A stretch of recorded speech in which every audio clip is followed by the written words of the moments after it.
Hi folks, make no mistake, Javier Milei, the president-elect of Argentina, is not the extreme right-wing populist nationalist nutcase that the lazy media and prejudiced or ignorant observers think he is. Actually, he has little to do with Trump and Bolsonaro and Viktor Orbán or Spain's Vox, even if he shares with them the cultural struggle against wokeism and the identity politics that has become the defining trait of the left in so many countries. No, he's a classical liberal, or as they prefer to say in the United States, a libertarian, well-trained, very well-trained in the Austrian School of Economics, who defends the rule of law, private property, free enterprise, and free trade. He's passed as a soccer player and a singer, his sometimes wild histrionics, his penchant for colorful language and the occasional four-letter word, or his messy hair should not fool you. He has the ideas, the theoretical framework, the knowledge of international cases of successful free market reform to face as head of state the disaster he will inherit in a few days. Whether he succeeds or not is another matter. That will depend on many factors, including, yes, his temperament, but more importantly, his ability to build a parliamentary majority in a Congress where his party has scant representation, and to overcome the powerful Peronists and the very, very entrenched interests that will try to sabotage his presidency from day one, in addition to a very deep-rooted populist culture in a country, do not forget, that was at the beginning of the 20th century one of the richest in the world,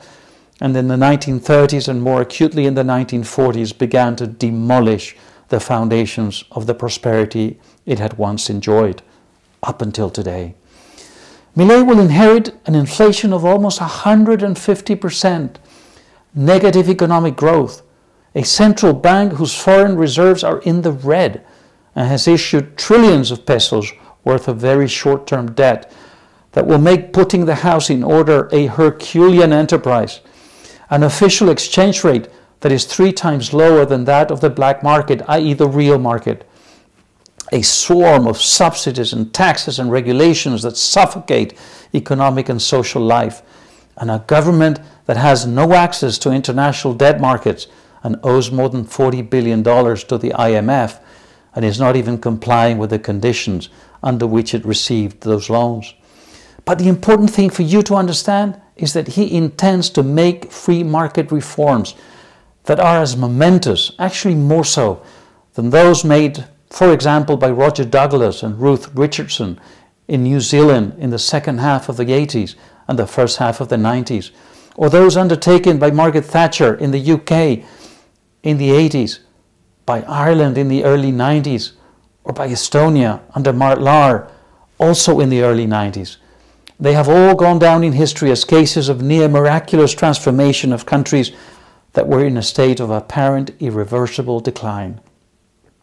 Although there are differences among them, all these cases of free market reform had in common one objective: dismantling state apparatuses that had put people at their service,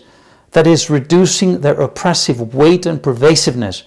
in order to hand back to individuals, families, businesses, the responsibility for their own destiny, setting them free and giving them back an environment pregnant with possibility.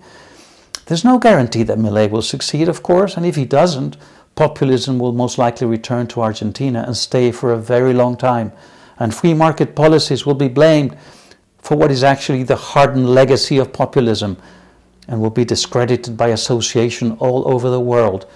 where what is happening in Argentina is being watched with great curiosity. But there's no doubt that these policies, if he succeeds in pushing them forward despite the obstacles, are the only ones that can return Argentina to a preeminent place among the nations of the world. For this reason, he deserves at the beginning of his presidency a more reliable version of who he is, of what he represents, and what he stands for, and what he doesn't. And then we should all hold him to his word.